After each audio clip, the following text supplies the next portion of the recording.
capítulo 13, vamos ler todo o capítulo, verso de 1 ao 18. Assim a palavra de Deus.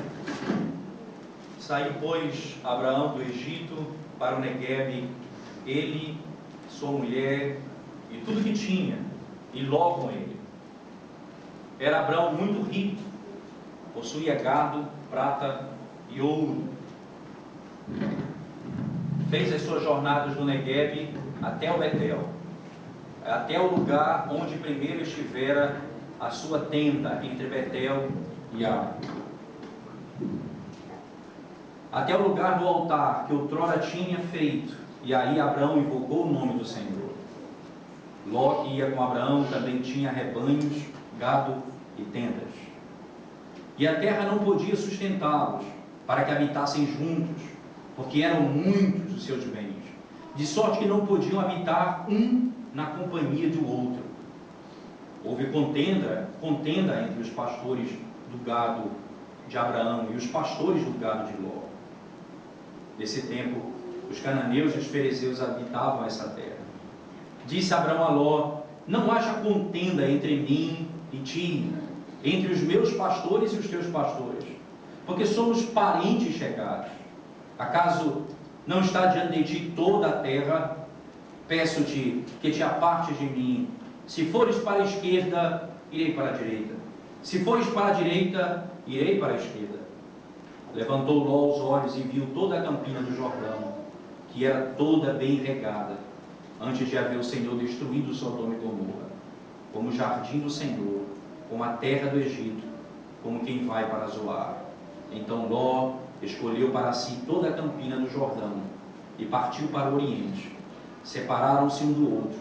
Habitou Abraão na terra de Canaã e Ló nas cidades da campina, e ia armando as suas tendas até Sodoma. Ora, os homens de Sodoma eram maus e grandes pecadores contra o Senhor. Disse o Senhor a Abraão, depois que Ló se separou dele: ergue os olhos e olha desde onde estás, para o norte, para o sul, para o oriente e para o ocidente, porque toda a terra que vês, toda essa terra que vês, eu te darei, a ti e à tua descendência para sempre. Farei a tua descendência como o pó da terra, de maneira que, se alguém puder contar o pó da terra, então se contará também a tua descendência. Levanta-te, percorre essa terra no seu comprimento e na sua largura, porque eu te darei. E Abraão, mudando as suas tendas, foi habitar nos carvalhais de Mamre, que estão juntos a Hebrom, e levantou ali um altar ao Senhor. Oremos, irmãos. Santo Deus, mais uma vez, humildemente te pedimos, desvenda os nossos olhos, a fim de podermos contemplar as maravilhas da tua santa lei. Em nome de Jesus. Amém. Amém. As crises na nossa vida, elas surgem de várias situações. Ou tendo fartura, ou passando necessidade. As crises na nossa vida necessariamente não estão relacionadas ao que temos ou ao que deixamos de ter, mas ao modo como lidamos com a situação que nós nos encontramos. O apóstolo Paulo, de maneira sábia, disse: eu aprendi a viver contente em toda e qualquer situação, tanto na fartura quanto na necessidade.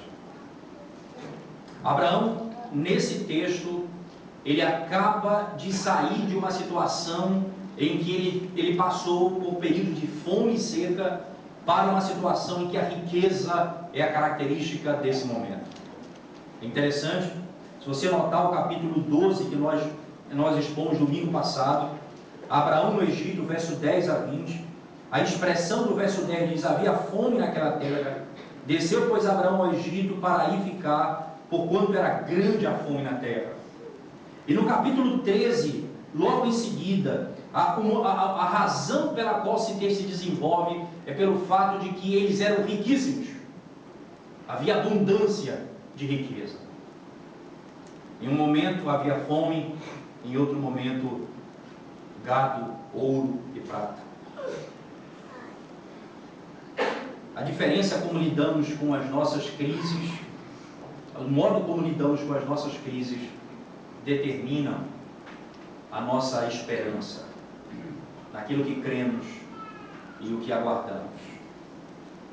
O contexto pode ser fundido por duas ideias interessantes. Primeiro, pela ausência do conceito de altar e de culto no capítulo 12, de 10 a 20, e pelo início e término do capítulo 13 com a ideia de altar. Veja que no capítulo 13, vocês hão de perceber que no versículo 4 em diante, verso 3 em diante, ele começa a falar: fez as suas jornadas do Negueb até o Betel, até o lugar onde primeiro estivera a sua tenda entre Betel e Ai, até o lugar do altar.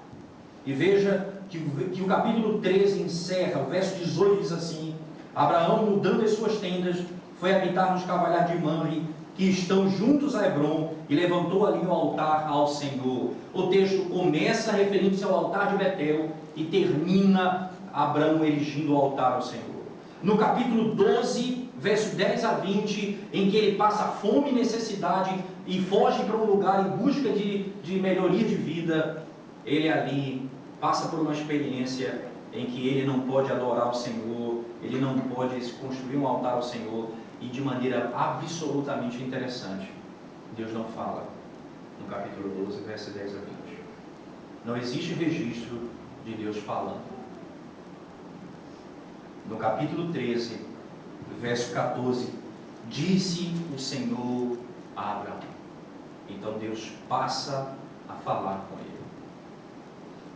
Isso então nos faz entender que essa expressão do verso 13, do capítulo 13, início do verso 13, que fala, que usa a palavra primeiro e outrora, de maneira interessante no início do texto, reflete o fato de que o autor, o narrador do texto está dizendo o seguinte: Abraão aqui nessa situação de vida, ele está retomando ao princípio da sua caminhada a Betel. Ele está partindo do princípio da dependência de Deus. Ele está voltando ao princípio pelo qual ele se afastou no capítulo 12, verso 10 a 20, quando ele quis salvar a sua pele, entregando a sua própria esposa, cometendo o mesmo pecado. Deus havia prometido que ele seria uma bênção e ele seria uma grande nação. E ele entendeu. Ele seria, a esposa não. A esposa poderia passar por aquela situação, mas ele não. Tentou resolver um problema pessoal da maneira dele. No capítulo 13, ele retoma aos seus padrões iniciais. Diz o texto: saiu, pois, Abraão do Egito para o Negueb, e ele, sua mulher e tudo que tinha, e Ló com ele. Era Arão muito rico, possuía gado, prata e ouro. Fez a sua jornada do Negueb até o Betel, até o lugar onde primeiro estiver. Essa é uma palavra que remonta a essa ideia. Ele voltou para o lugar de onde ele primeiro estivera e armou sua tenda em Betel. Verso 4: até o lugar do altar que outrora tinha feito. Essas duas expressões no hebraico, elas dão exatamente essa ideia, a ideia de que ele voltou para o lugar de onde ele não deveria ter saído. O altar para Betel. Deus está aqui. Esta é a casa de Deus. Vai ser interessante, porque o modo como ele vai lidar com essa crise vai ser distinta do modo como ele lidou com a crise de necessidade. Aqui ele vai ser um homem que vai refletir o caráter de Cristo, aquele qual ele esperava. No capítulo 12, verso 10 a 20, ele reflete o caráter de Adão caído, a natureza humana, na sua tendência de salvar a própria pele em nome do seu próprio tempo. Duas expressões são utilizadas no texto, interessante porque apesar de nós olharmos, a gente, quando diz assim, uma forte fome, né, no capítulo 12, verso 10, diz assim, era grande a fome, e ao mesmo tempo no capítulo 13, no versículo 2, diz assim, era Abraão muito rico. É a mesma palavra hebraica, a mesma palavra, não muda nada. A ideia de que ele era rico e a ideia de que havia a fome era muito pesada. Essas duas palavras vão conectar a ideia exatamente porque a ideia da riqueza, usando esse termo hebraico para expressar a riqueza, ela é a palavra que dá origem à palavra glória em hebraico. A palavra glória, que é exatamente a ideia do peso, a riqueza, do ser, a ideia de que aquele ser que possui tudo, que tem toda a riqueza em si.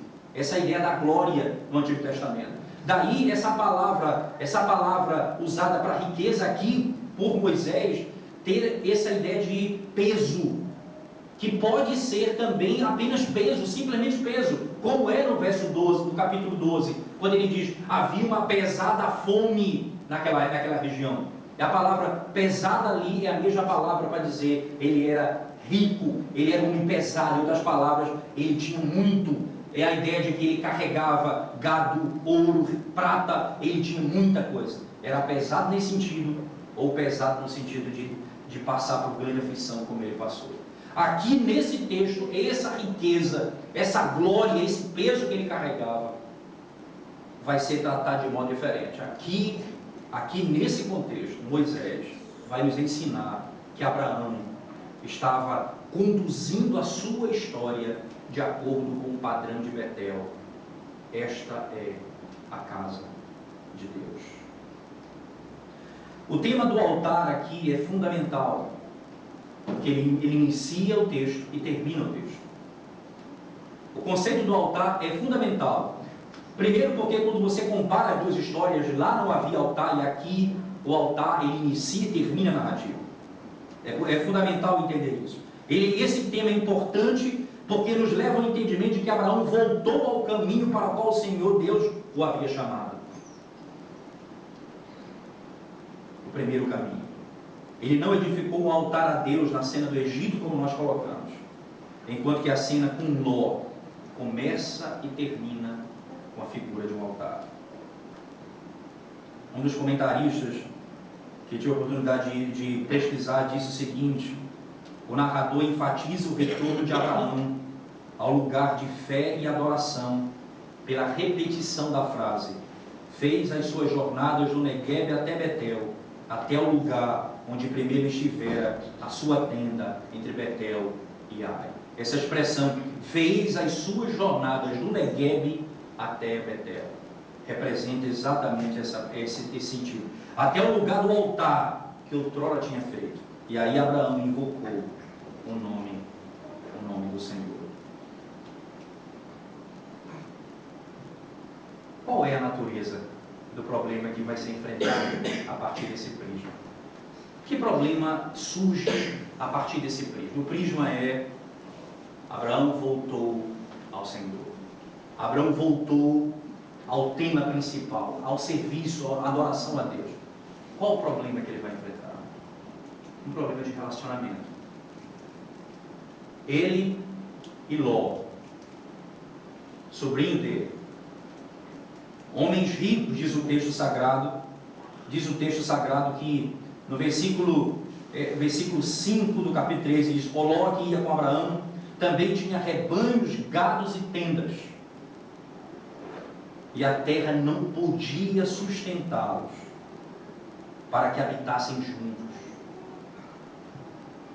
porque eram muitos os seus bens, de sorte que não podiam habitar um na companhia do outro.